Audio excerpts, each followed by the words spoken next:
히브리서 11장 13절에서 19절 말씀. 이 사람들은 다 믿음을 따라 죽었으며 약속을 받지 못하였으되 그것들을 멀리서 보고 환영하며 또 땅에서는 외국인과 나그네임을 증언하였으니 그들이 이같이 말하는 것은 자기들이 본향 찾는 자임을 나타냄이라. 그들이 나온 바 본향을 생각하였더라면 돌아갈 기회가 있었으려니와 그들이 이제는 더 나은 본향을 사모하니 곧 하늘에 있는 것이라. 이러므로 하나님이 그들의 하나님이라 일컬음 받으심을 부끄러워하지 아니하시고 그들을 위하여 한 성을 예비하셨느니라.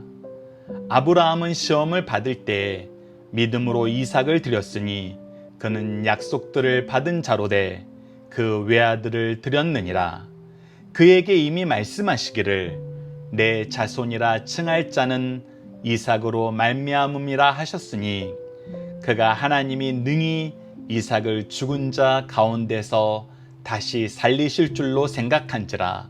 비유컨대 그를 죽은 자 가운데서 도로 받을 것이니라. 아멘. 안녕하세요. 승리하는 가족 여러분, 그리고 강성성경연구원 여러분, 오늘 히브리서 28번째 시간으로 히브리서 11장 13절에서 19절 말씀을 믿음의 조상 아브라함의 믿음을 계승하자 그 두 번째 시간으로 함께 말씀을 나누도록 하겠습니다.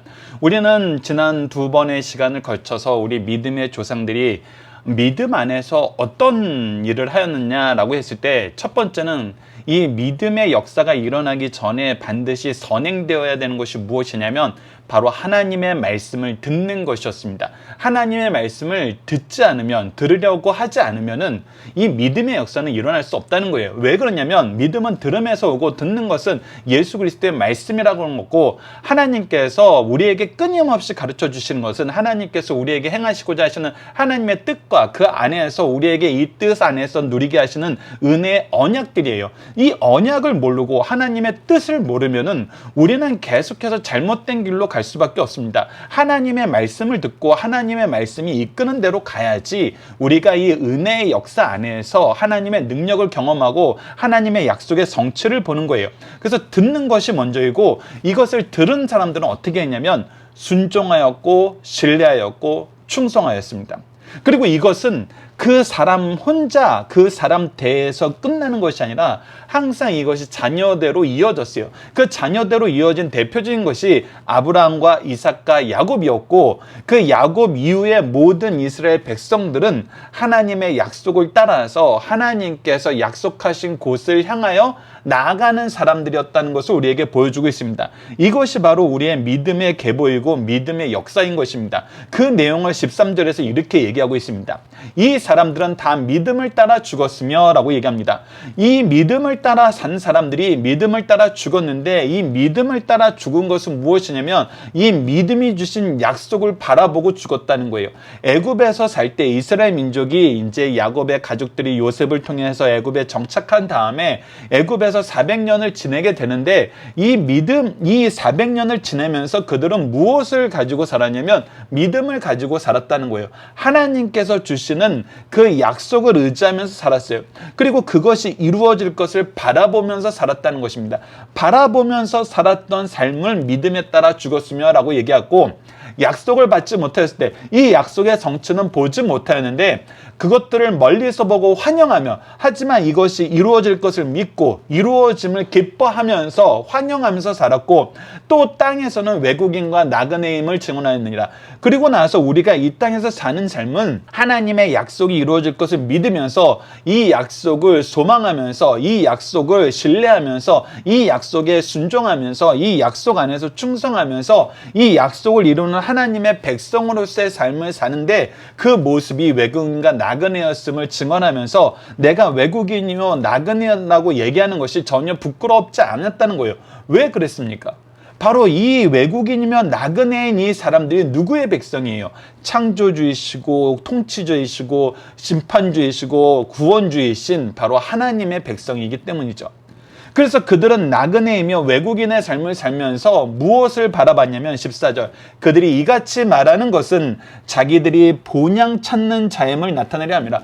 그래서 끊임없이 그들의 삶의 모습을 통해서 왜 당신들은 이 땅에서 외국인으로 삽니까? 당신들은 왜 이 땅에서 나그네로 삽니까? 당신들 이 땅에서 충분히 좋은 위치에서 좋은 것을 누리면서 살 수 있지 않았습니까? 이렇게 얘기했을 때 우리는 이 땅에서 사는 것이 우리의 삶의 의미가 아니고 목표가 아니고 하나님이 우리에게 주신 그 본향을 찾아가는 것이 우리에게 가장 중요하고 우리에게 가장 행복하고 우리에게 가장 능력 있고 생명되는 것이기 때문입니다 라고 얘기한다는 거예요. 사실 이것을 대표적으로 보여준 가문이 있는데 그 가문이 바로 요셉의 후손이었죠. 요셉의 두 아들 에브라임과 므낫세는 이미 애굽의 로얄 패밀리였어요.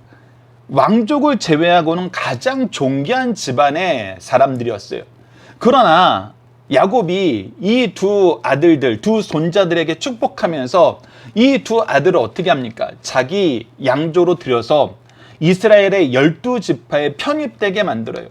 그래서 이들로 하여금 애굽에서 낙을 누리면서 사는 것보다 이 고산 땅에 들어와서 하나님의 백성으로 본향 찾는 자로 살기를 바라고 이곳에 순종하는 삶을 삽니다. 이것이 바로 우리의 삶의 모습이라는 거예요. 그리고 이것이 세상 사람들이 보기에는 참 희한한 거라는 거예요. 신비로운 거라는 거예요.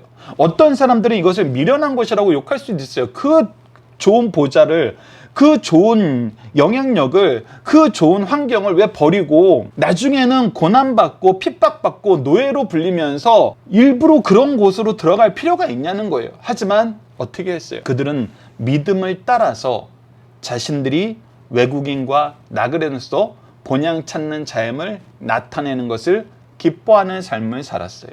이것이 하나님의 뜻과 하나님의 약속을 신뢰하는 사람들의 삶의 모습이라는 것입니다. 자, 15절 계속 봅시다. 그들이 나온 바 본향을 생각했다면 이 나온 바 본향은 어디냐면 바로 하나님께서 아브라함을 부르셨던 그 땅이에요. 만약에 그곳을 자신들이 본향으로 생각했더라면은 그들은 언제든지 돌아갈 기회가 있었어요. 혹은 내가 그냥 가나안 땅에서 이제 애굽에서 돈을 많이 벌었으니까 이제 우리가 부자가 되었으니까 굳이 고센 땅에 남아있을 필요가 없었어요. 그 숫자가 많아졌으면 인간적인 생각으로 가나안 땅에 들어가서 우리가 돈을 주고 살 수도 있었고 아니면 어느 정도 외교력을 발휘하든지 군사력을 발휘해가지고 정치적 외교적으로 애굽과 관계가 좋았을 때 애굽의 지지를 얻어서 그 땅을 인간적인 관점에서 차지할 수도 있었어요. 그런데 그들은 그렇게 하지 않았어요. 그렇게 돌아갈 길이 우리에게 합당한 것으로 여기지 아니었고 이 믿음 안에서 결국은 이스라엘 민족이 무엇을 바라봤냐면 하나님이 이끄시고 하나님이 통치하시고 하나님이 준비하신 나라, 그것이 가나안 땅에서 끝나지 않음은 우리가 이 히브리서 전반부를 통해서 가나안의 안식이 영원한 안식이었고 하나님이 주구자시는 본질적인 안식이 아니었음을 확인한 것처럼 이들은 무엇을 생각했어요? 더 나은 본향을 사모하면서 살았어요. 그리고 그 사모하는 곳이 이 땅이 아니라 어디였어요? 곧 하늘에 있는 것이었어요. 하늘에 있는 것이라는 거의 가장 핵심적인 의미는 무엇이냐면 하나님과 함께 있는 거예요. 하나님과 날마다 함께 있는 거예요. 하나님과 항상 같이 사는 거예요. 그래서 그곳을 사모했어요. 이것을 사모한 이유가 뭐였어요? 바로 하나님이 주신 언약 때문이었어요. 약속 때문이었어요.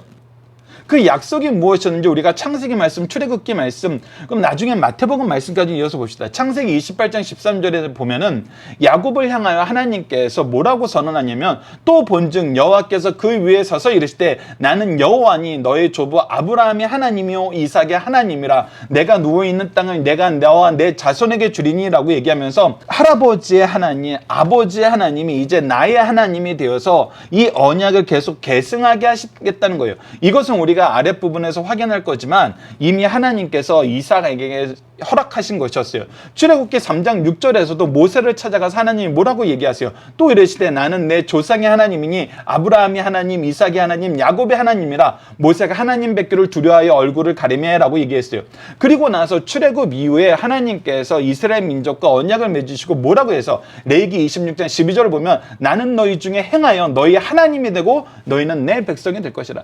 즉 이제 너희들은 나와 함께하는 나의 백성이라는 거예요. 하나님과 함께하는 삶을 기뻐하는 삶을 살게 될 거라는 거예요. 마태복음에서도 예수님께서 직접 말씀하셨어요. 22장 32절을 보면 나는 하나님, 아브라함이 하나님이며 이삭이 하나님이며 야곱의 하나님이라 하신 것을 읽어보지 못했느냐. 하나님은 죽은 자의 하나님이 아니요 살아있는 자의 하나님이시라라고 얘기하면서 우리 조상들도 부활의 역사를 통해서 하늘나라에서 살아서 하나님과 함께 산다는 것을 우리에게 보여주고 있어요. 그래서 뭐를 우리가 바라봐야 된다는 거예요. 이러므로 하나님이 그들의 하나님이라 일컬음을 받으심을 부끄러워하지 아니하시고 이제 하나님이 우리의 하나님 되고 우리의 왕 되고 우리의 아버지 되고 우리와 함께 하시는 삶을 기뻐하신다는 거예요. 그들 위해서 한 성을 예배하셨느니라. 그래서 우리는 이 예배한 성, 우리가 찾아갈 본향, 이곳을 우리가 바라보면서 살고 이곳의 백성으로 이 땅에서 산다는 거예요. 그렇기 때문에 우리는 하나님이 이 세상에 파견한 정권 대사라는 거예요. 하나님의 뜻을 전하고 하나님과 함께하는 삶을 얘기하면서 하나님 나라의 통치를 세상 사람들이 얘기하고 바로 하나님의 통치로 사람들을 초대하고 하나님과 함께하는 하늘나라 잔치의 사람들을 초대하는 삶을 살기 위해서 이 땅에 있다는 것입니다. 그리고 이 삶을 이스라엘 사람들은 살기를 기뻐했다는 거예요. 특히 어떤 사람들? 믿음을 따라 사는 사람들은. 믿음을 따라 사는 사람들은 이 삶을 기뻐한다는 거예요. 이 삶을 증언한다는 거예요. 그리고 이 삶을 증언하는 아브라함의 놀라운 믿음, 정말 최종적인 믿음에 대해서 얘기를 해줍니다. 17절, 아브라함은 시험을 받을 때 어떤 시험을 받았어요?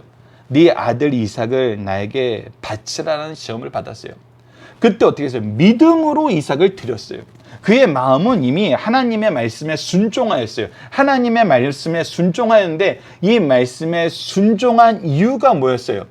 그는 약속을 받은 자로 돼 그 외아들을 드렸느니라. 이 약속을 받아서 이 약속을 신뢰했어요. 이 약속을 신뢰했다는 것이 무슨 뜻이에요? 18절 보면 그에게 이미 말씀하시기를 내 자손이라 칭할 자는 이삭으로 말미암음이라. 즉 이 아들, 이 아들 이삭 외에는 다른 사람이 없어요. 이 이삭을 통해서 내가 너에게 준 약속을 성취할 것이다. 네가 온 세상의 복의 근원이 되고 온 세상은 너로 말미암아 복을 받는 하나님의 이 약속의 성취가 누구를 통해서 이루어지냐면 바로 이 이삭을 통해서 이루어질 거라고 얘기하셨어요. 그렇기 때문에 약속에 순종한 아브라함은 무엇을 신뢰했냐면 하나님께서 이 이삭을 통해서 약속을 성취하리라는 이 말씀, 이 약속, 이 언약을 신뢰했어요. 그래서 뭐 할 수 있었어요? 아들을 제물로 바치라는 그 일에 충성할 수 있었어요. 근데 이것이 어떤 신앙이 있는 거였어요? 하나님이 능히 이삭을 죽은 자 가운데서 다시 살리실 줄을, 바로 부활의 하나님이란 걸. 부활의 하나님을 믿기 때문에. 왜? 그가 이미 무엇을 경험했어요? 죽은 것 같은 자기 몸을 다시 살리시는 부활의 하나님, 그리고 이 부활의 역사를 이루실 수 있는 하나님은 창조의 하나님임을 바로 자기 인생을 통해서 경험하였고 자기 인생이 증거가 되었어요. 그래서 이 증거를 가진 사람으로서 하나님의 말씀을 순종할 수 있었고 신뢰할 수 있었고 어떤 명령이라도 충성할 수 있었어요. 왜? 그는 이 약속이 성취될 걸 아니까. 그래서 우리 아들 이삭이 비록 내 손에 피를 묻혀서 죽는 경우가 생기고 완전히 태워서 죄로 없어진다 하여도 하나님께서 어떻게 하신다? 다시 살려서 나에게 주신다. 다시 살려서 나에게 주신다. 그를 죽은 자 가운데서 도로 받을 것이다. 그렇기 때문에 걱정하지 않아도 된다. 자, 이 사건을 우리가 창세기 말씀을 통해서 다시 한번 확인해 보도록 하겠습니다. 창세기 17장 19절과 21절입니다. 하나님이 이르시되 내 아내 사라가 내게 아들을 낳으리니 너는 그 이름을 이삭이라 하라. 내가 그와 내 언약을 세우리니. 분명히 약속하셨어요. 이 이삭과 내 언약을 세워요. 그의 후손에게 영원한 언약이 되래. 그리고 이 이삭을 통해서 후손까지 볼 거고 이 후손에게도 유효한, 후손에게도 여전히 적용되는 영원한 언약이라는 거예요. 순간적인 언약이 아니라는 거예요. 이삭에게 잠깐 이루어지고 끝나는 언약이 아니라 이삭을 통해 얻은 모든 후손이 이 언약을 누리게 될 거라는 거예요. 내 언약은 내가 내년 이 시기에 사라가 내게 낳은 이삭과 세우리라. 그래서 아직 이삭이 태어나기 전에 하나님께서 이삭과 언약이 어떤 것인지 아브라함에게 알려줬어요. 그렇기 때문에 창세기 22장 20절 말씀, 여호와께서 이르시되 내 아들 내 사랑하는 독자 이삭을 데리고 모리아 땅으로 가서 내가 내게 일러준 산에서 거기서 그를 번제로 드리라. 우리 근데 분명히 여기서 이제 중요한 사건을 우리가 확인하게 됩니다. 자, 우리 인간적인 관점에서 하나님을 믿어요, 신뢰해요, 따라요. 하지만 이것이 바른 믿음에 근거한 것이 아니라면은 우리는 여기서 굉장히 큰 혼란을 겪게 됩니다. 하나님이 분명하게 내 아들 이삭과 내 아들 이삭의 후손을 통해서 이 맺은 언약이 영원한 언약이 될 거라 그랬어요. 나에게 주신 언약을 계속해서 계승하여서 영원한 언약이 될 거라 하셨는데 하나님의 명령에 이 아들을 죽이래요. 그러니까 우리가 하나님에 대한 바른 믿음이 없고 우리 인간적인 한계에서 이 두 말씀을 바라보게 되면 어떻게 돼요? 이 두 말씀이 충돌을 해요. 아니, 내 아들 아직 결혼도 하지 않고 아이도 낳지 않았어요, 하나님. 최소한 이렇게 하실 거라면은 내 아들이 결혼해서 아이 난 다음에 이렇게 하게 하셔야지 하나님이 원래 주셨던 그 약속이 계속 이어질 거 아닙니까? 이렇게 얘기할 수 있잖아요. 이게 하나님에 대해서 바로 알지 못하면 하나님의 말씀이 완전히 충돌되는 것처럼 느껴지는 거예요. 우리가 대표적인 것이 무엇입니까? 하나님의 공의와 사랑이에요. 하나님은 죄를 절대로 용납하지 않으세요. 그런데 이상한 거예요. 교회 다니는 사람들이 나쁜 짓 많이 하는데 계속 그들은 하나님의 사랑 안에 거한다 그러고 하나님의 사랑으로 산다라고 얘기를 해요. 근데 하나님 공의의 하나님이잖아요. 이 사람들 심판하셔야죠. 왜 계속 내버려 둬요? 우리가 그냥 하나님을 우리 윤리적인 기준으로 우리 인간적인 개념으로 보면은 이렇게 얘기할 수밖에 없고 하나님의 뜻과 하나님의 행하심을 이렇게 해석할 수밖에 없어요. 그런데 아브라함이 완전히 다른 수준에서 이 말씀을 받아들일 수 있는 이유는 뭐였어요? 바로 하나님이 창조의 하나님이고 부활의 하나님이었기 때문이에요. 창조의 하나님이시기 때문에 부활의 하나님이시기 때문에 없는 가운데에서도 만드시는 분이고 죽은 것도 살리시는 분이시기 때문에 내 아들 이삭이 어떤 모습이 되고 어떤 방식으로 그 생명을 잃게 되더라도 하나님께서는 반드시 다시 살리신다. 왜? 약속하셨으니까. 즉 우리 하나님에게는 불가능한 것이 있다 없다. 우리 생각에는 우리 수준에서는 우리 경험에서는 절대로 안 되는 일이고 어떻게 이것이 가능한지 정말 상상도 안 되는 환경이에요. 하지만 누구는 하신다? 하나님은 하신다. 그래서 우리는 하나님의 말씀에 순종하고 그의 말씀을 신뢰하고 그 앞에 충성하면 된다는 거예요. 아브라함은 이것을 보여줬어요. 그래서 우리 이성의 한계를, 우리 경험의 한계를, 우리 감정의 한계를 뛰어넘는 순종을 보여줄 수 있었어요. 사실 이것이 우리 그리스도인들의 삶이거든요. 그래서 우리가 너무나 중요한 것이 무엇이냐면 그리스도인들은 창조와 부활의 하나님이 주신 언약, 우리 하나님이 창조와 부활의 하나님이다라는 건 무슨 뜻이냐면 우리 하나님께 불가능한 것이 없다. 우리 하나님은 항상 오르시다. 우리 하나님을 따르면 항상 생명이 있고 구원이 있다. 그래서 우리가 무슨 일을 결정하든지 간에 무슨 일을 직면하든지 간에 무슨 어려움이 있던 간에 어떻게 해야 된다? 하나님을 신뢰하면서 하나님의 말씀을 지키면 된다. 하나님의 말씀을 지키면서 사는 것, 하나님의 약속을 믿으면서 사는 것이, 그래서 믿음으로 믿음을 따라 사는 것이 우리에겐 가장 좋은 삶이다. 그래서 여러분들, 이런 사람들이 이 세상에서 승리를 하고 저 본향을 찾는 자로서 정말 세상을 이기는 삶을 사는 것입니다. 그래서 그리스도인들은 창조와 부활의 하나님이 주신 언약을 믿음으로 이 믿음을 따라 하나님이 주신 유업을 바라보는 삶, 이 유업을 누리는 삶을 사는 것입니다. 믿음으로 승리하는 삶은 하나님의 말씀을 순종하고 신뢰하고 그를 따르는 삶 속에서 충성하는 거예요. 우리의 이성의 끈이 그것을 허락하지 않으려고 그래요. 우리 경험의 끈이 그것을 용납하지 않으려고 그래요. 우리의 탐욕이 이것을 멀리하려고 그래요. 그러나 여러분들의 이성도, 경험도, 지성도 그 어떤 것도 하나님의 약속보다 확실한 것은 없습니다. 오직 하나님이 주신 말씀을 따라 사십시오. 그것이 믿음으로 사는 삶이고 그것이 아브라함이 우리에게 가르쳐준 믿음의 삶입니다. 이 믿음을 계승하시는 삶을 살길 기도합니다. 자, 본문의 중심사를 보도록 하겠습니다. 첫 번째, 이 세상에서 그리스도인들은 외국인과 나그네 상태입니다. 이 세상에서 성도는 나그네와 같기에 우리의 궁극적 소망은 금세 실현되리라고 생각하지 않고 내세를 기대하게 됩니다. 이 세상은 정착지가 아니요 잠시 머무는 곳이며 우리는 순례자에 불과합니다. 그렇게 그리스도인들은 이 세상에서 안식처를 찾거나 세우지 않고 저 영원한 천국을 소명하며 힘차게 살아갑니다. 두 번째, 그리스도인들은 더 나은 본향을 간절히 사모하면서 정진해 나갑니다. 예수 믿고 그 은혜 속에 들어간 성도들이 이 세상에서 화려한 가나안을 소유하지 못하더라도 죄악의 향락을 동경하지 않습니다. 오히려 죄를 몹시 싫어하며 믿기 전 바라던 세상적 명성이나 번영의 소망을 두지 않습니다. 오직 본향에 있는 영원한 성을 바라보면서 순교자의 길을 택합니다. 우리가 이후로 살펴볼 모세와처럼, 그리고 앞서 살펴본 므낫세와 에브라임처럼 그들이 이 세상 화려한, 이 세상 가장 강한 애굽에서 정말 세상의 낙을 누리기보다는 하나님의 약속을 사모하면서 민족들과 함께 고난받는 길을 선택했어요. 우리가 이 세상에서 낙을 누리기보다는 믿음의 싸움을 사는 우리 성도들과 함께 고난 가운데 승리하는 삶을 살시기 바랍니다. 화려함 속에 패배하고 죽음으로 가는 삶보다는 고난 가운데 승리하고 영광에 들어가는 삶을 살길 기도합니다. 그래서 오히려 죄를 몹시 싫어하며 믿기 전 바라던 세상 명성이나 번영의 소망을 두지 않습니다. 오직 본향에 있는 영원한 성을 바라보며 순교자의 길을 택합니다. 세 번째, 하나님은 아브라함을 시험하심으로써 참된 믿음을 가르쳐줍니다. 하나님께서 아브라함에게 요구하신 것은 인간이 겪을 수 있는 가장 어렵고 힘든 것입니다. 사랑하는 독자를 번제물로 바치라는 것이에요. 그 아들은 하나님께서 선물로 주신 아들이요, 하나님의 약속의 성취가 달려있는 언약의 아들이에요.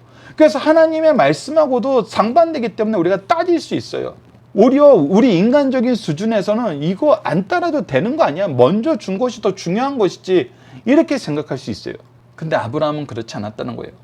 그런데 그 아들 이삭을 아브라함의 손으로 잡아들이라고 명령하십니다. 아브라함은 이 말씀에 순종하면서 동시에 약속을 신뢰했어요.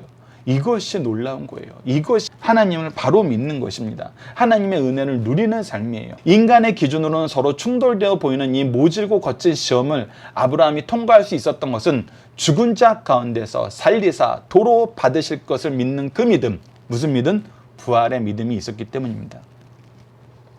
이번 주 공동 기도 제목은 성경을 통해 증거된 신앙의 선조들의 삶, 이를 통해 믿음 안에서 승리한 역사, 믿음 안에서 계승된 유산, 믿음 안에서 누리는 생명력이 가득한 교회와 가정이 되게 하여 주소서입니다. 오늘 본문 말씀을 통해서는 세상을 창조와 부활을 믿지 못해 다른 기준으로 삶을 살지만 우리는 하나님의 창조와 부활을 통해 주신 말씀을 신뢰하며 인간의 이성과 지성과 감성과 경험과 문화를 뛰어넘어 하나님 백성으로 순종하는 삶을 살게 하심을 감사합니다.